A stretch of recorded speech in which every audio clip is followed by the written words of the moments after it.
एक तांत्रिक समाधि में लीन है। उसी समय जोर जोर से चिल्लाते हुए एक औरत उसके सामने आती है और कहती है, तांत्रिक बाबा, मुझे बचा लो। लेकिन तेरे पीछे तो कोई नहीं लगा हुआ है। तो फिर मुझे ऐसा क्यों महसूस होता है कि लोग मुझे मारने के लिए मेरे पीछे दौड़े चले आ रहे हैं? पिछले जन्म में तूने बहुत से लोगों को मार दिया था, जिसके कारण वो आत्माएं इस जन्म में भी तेरा पीछा कर रही हैं। बाबा, इनसे बचने का कोई तो उपाय होगा। इस दुनिया में कोई भी समस्या ऐसी नहीं है जिसका समाधान न हो। उसी तरह इस समस्या का भी समाधान है। बाबा, मैं बहुत परेशान हूँ, मेरी समस्या का समाधान बताइए। इसके लिए तुमको सबसे पहले डायन बनना होगा। डायन बनने के बाद जो भी आत्माएं तुम्हारा पीछा कर रही हैं, उन सब को तुम अपने बस में कर लोगी, और जो जी में आएगा वो तुम उनसे करवा सकती हो। लेकिन डायन बनना इतना आसान नहीं है। डायन बनने के लिए कठिन दौर से गुजरना पड़ता है। अमावस की हर काली रात को तुम्हें 2 बच्चों की बलि देनी होगी। जब तुम लगातार 21 बच्चों की बलि दे दोगी तो शैतान तुम पर खुश हो जाएगा और तुम डायन बन जाओगी।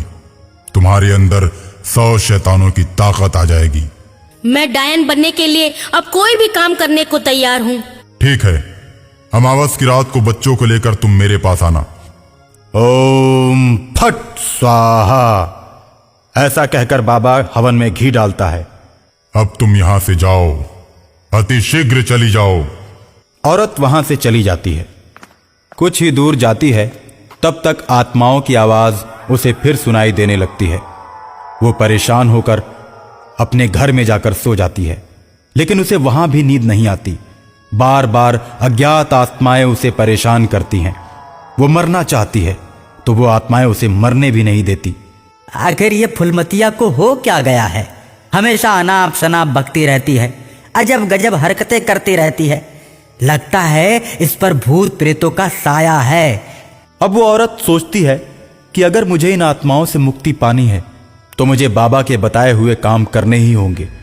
और ऐसा सोचकर औरत गांव में बच्चे खोजने के लिए निकल पड़ती है। वो खेलते हुए बच्चों को पकड़ पकड़ कर तांत्रिक के हवाले करने लगती है और गांव से बच्चों के गायब होने की सूचना दूर दूर तक फैल जाती है। फुलमतिया पागलों जैसी हरकत करती है, इसलिए उस पर कोई शक नहीं करता। फुलमतिया बच्चों की बलि देती जाती है। उसके पीछे लगी हुई आत्मा और भी कष्ट देना शुरू कर देती है। फुलमतिया को ऐसा महसूस होता है जैसे उसके बदन पर कोई जोर जोर से मार रहा है। फुलमतिया चिल्लाने लगती है, फुलमतिया, तू क्यों इतनी जोर जोर से चिल्ला रही है?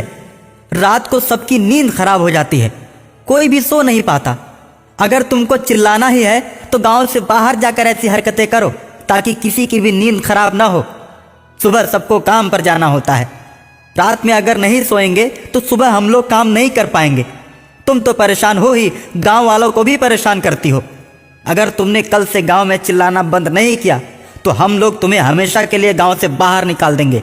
मुझे तुम लोग गांव से क्या निकालोगे? मैं खुद ही चली जाती हूँ। लेकिन आज तो मेरे जाने के बाद, आज तो बच्चे गायब हो रहे हैं, लेकिन कल तुम भी गायब हो जाओगे। शैतान किसी को भी नहीं छोड़ेगा। जैसे मुझे पागल बना दिया वैसे ही तुम लोगों को भी पागल बना देगा। अरे कौन सा शैतान? कैसा शैतान? तो इस शैतान के बारे में क्या जानती है? अगर गांव में शैतान नहीं आता है तो फिर बताओ बच्चों को कौन ले जाता है? मैं कमजोर हूँ, इसलिए तुम लोगों को सिर्फ मैं ही दिखाई देती हूँ। तो फिर ठीक है, मैं कल से फिर गांव में नहीं आऊंगी। ऐसा कहकर फुलमतिया गांव से चली जाती है। गांव वाले अमन चैन से सोने लगते हैं। डायन की सिद्धि के लिए तांत्रिक बाबा के बताए गए पहाड़ों के बीच सुनसान जगह पर जाती है और आत्माओं का आह्वान करने लगती है। तांत्रिक बाबा के बताए हुए मंत्र का जाप करने लगती है। उसकी साधना रंग लाती है और धीरे धीरे एक एक करके उसके सामने शैतान प्रकट होने लगते हैं। तांत्रिक बाबा के मंत्र से वो सभी शैतानों को अपने बस में कर लेती है, क्योंकि वो अब तक 20 बच्चों की बलि चढ़ा चुकी थी। सबसे बड़े शैतान को खुश करने के लिए उसे अब 21वें बच्चे की तलाश थी। 21वें बच्चे की बलि देते ही वो सिद्ध डायन बन जाती। अब फुलमतिया ने गांव में जाना छोड़ दिया था, इसलिए उसका बच्चे हासिल करना मुश्किल हो गया था। एक दिन दैवी शक्तियों से भरा हुआ एक बच्चा उसके सिद्धि स्थल की तरफ अपने आप चला आता है। उसके पूजा के सामान के साथ खेलने लगता है। पूजा के सामान को जैसे ही वो इधर उधर बिखेरता है, फुलमतिया चली आती है और कहती है, तुम तो बहुत ही प्यारे बच्चे हो, लेकिन नटखट भी हो। तुमने मेरे पूजा के सामान को खेल खेल में ही नष्ट कर दिया। आंटी आंटी, मैं तो बच्चा हूँ, मुझे तो कुछ ना कुछ खेलने के लिए चाहिए ही। तुमने तो खिलौने रखे ही नहीं है, तो मैं क्या करता। आंटी मुझे भूख भी लगी है, कुछ खाने को हो तो दो। इतनी सुनसान जगह में परिंदा भी पर नहीं मारता। तुम कैसे आ गए? लगता है दाल में जरूर कुछ काला है। आंटी नहीं, मैं तो भटकता भटकता खेल खेल में यहाँ चला आया। मेरे मम्मी पापा मुझे खोज रहे होंगे, लेकिन मुझे भूख भी तो लगी है। मुझे कुछ खाने के लिए दो, फिर मैं वापस घर चले जाऊंगा। बेटा, जब तूने मुझे आंटी कह दिया तो 2-4 दिन मेरे साथ रह ले, फिर अपने घर चले जाना। फुलमतिया को बैठे बिठाए 21वां बच्चा मिल गया। फुलमतिया मन में सोच रही थी कि अब इसकी बलि देकर मैं सिद्धि प्राप्त कर लूंगी।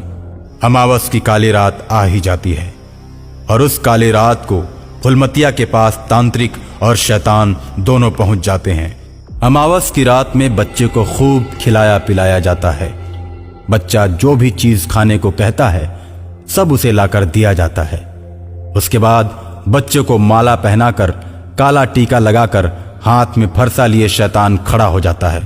तीनों के भयानक चेहरे को देखकर मौत भी कांप उठे, लेकिन छोटा बच्चा बिल्कुल भी नहीं डरता।